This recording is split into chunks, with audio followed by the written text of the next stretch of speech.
দক্ষিণ আনন্দপুর চন্দন বিয়া। চন্দন বিয়া এটা। জি। আর নদীর নাম কি?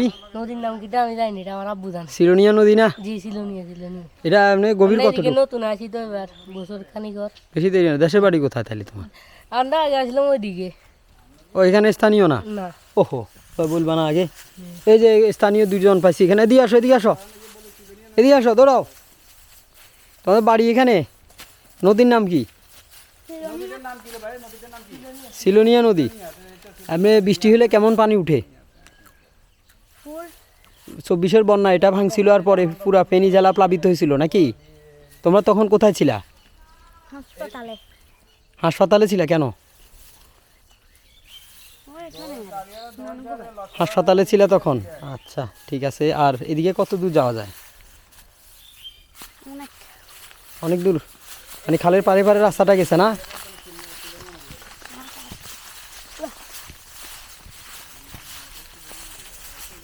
আসসালামু আলাইকুম। আমি এই মুহূর্তে আছি ফেনী জেলা এবং ফুলগাজী উপজেলায় অবস্থিত চন্দন বিয়া গ্রামে। এই গ্রামটা ছোট্ট একটি গ্রাম, খুব সুন্দর পরিপাটি একটি গ্রাম। তো এখান দিয়ে একটা ফেনী সিলোনিয়া নদী, যেটা সেই নদীটা কিন্তু আমার পাশ ঘেঁষেই চলে গেছে। আমি এখন এই সিলোনিয়া নদীর পাড়েই হাঁটছিলাম। যত দূর এই নদীটা গিয়েছে তার পাশে পাশে সুদূর লম্বা একটি রাস্তা চলে গেছে সামনের দিকে। মাটির রাস্তা, পায়েসের মতো নরম তুলতুলে, বৃষ্টি হলে কাদা জমে যায় এই রাস্তায়। এমনকি এই রাস্তায়, এই খালের পাশের এই রাস্তায় গাড়িও চলাচল করে, রিক্সা, ভ্যান, সাইকেল, মোটর বাইক, এমনকি টমটম পর্যন্ত এই রাস্তা দিয়ে চলাচল করতে পারে। অনেক চওড়া এবং দারুণ একটি রাস্তা। আর এর পাশেই আছে ভারত এবং বাংলাদেশের বর্ডার। ভারত এবং বাংলাদেশের বর্ডার এখান থেকে আধা কিলোমিটার দূরেই অবস্থিত। নদীটার পরেই ভারতের সীমানা। আর এই সীমানা ঘেঁষে প্রাকৃতিক দৃশ্যের এই অবতারণা। আর এই খালের পাড়ে আছে প্রচুর পরিমাণ তাল গাছ, খেজুর গাছ, আম গাছ, অর্থাৎ ফলজ গাছ, আম, কাঁঠাল, লিচু, এবং তার সাথে বিশেষ করে মৌসুমি, এখন এই মৌসুমে সবচেয়ে বেশি যে খুব গুরুত্বপূর্ণ একটা অংশই জুড়ে আছে এই তাল।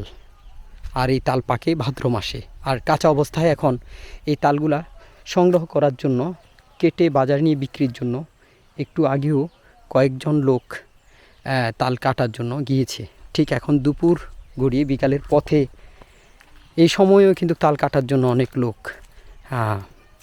বিভিন্ন তাল গাছের নিচে দাঁড়িয়ে আছে। কেউ এদিকে গিয়েছে, আর কেউ গিয়েছে খালের পাশের রাস্তা ধরে অনেক দূরে। গাড়ির চাকার দাগ কিন্তু কাদা মাটিতে বসে গেছে।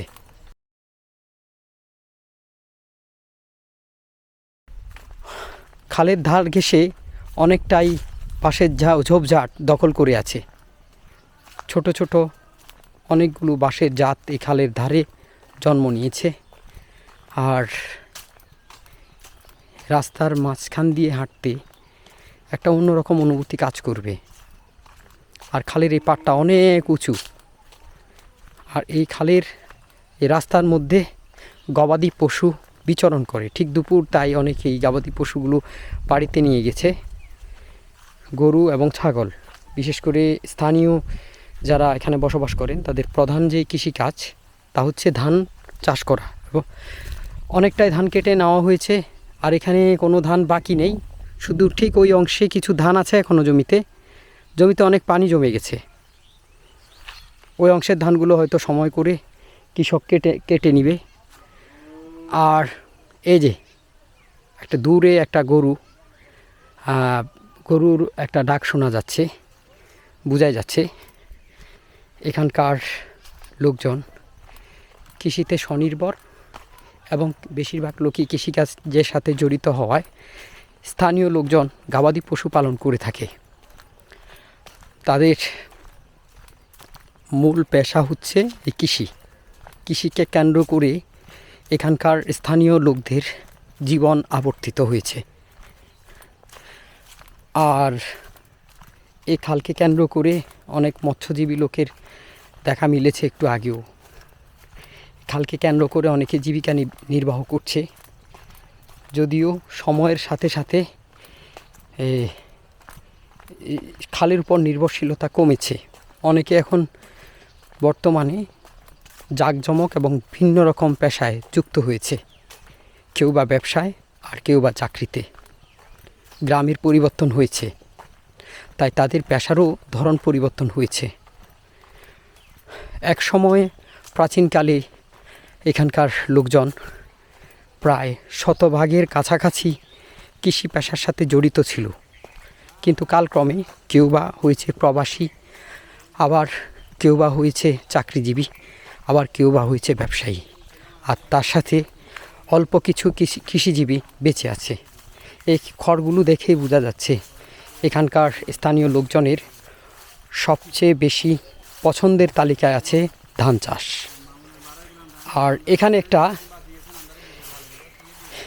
সেতু দেখা যাচ্ছে, আর এখানে হচ্ছে বিজিবি, যারা বাংলাদেশের বর্ডার গার্ড নামে পরিচিত, তাদের এইটা থেকে অর্থাৎ এইটা একটা সিঁড়ি আছে, সিঁড়ি দিয়ে উপরে উঠা হয়, উপরে উঠে এখান থেকে পাহারা দেওয়া হয়, অর্থাৎ তাদের পাহারা চৌকি হচ্ছে এটা।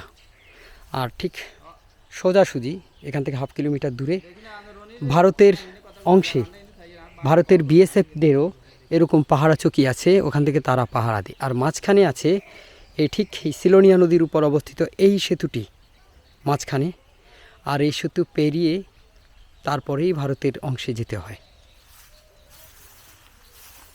প্রাকৃতিক সৌন্দর্যে বিভোর নয়াবিরাম এই সৌন্দর্যের এই গ্রামটির নাম হচ্ছে চন্দনবিয়া।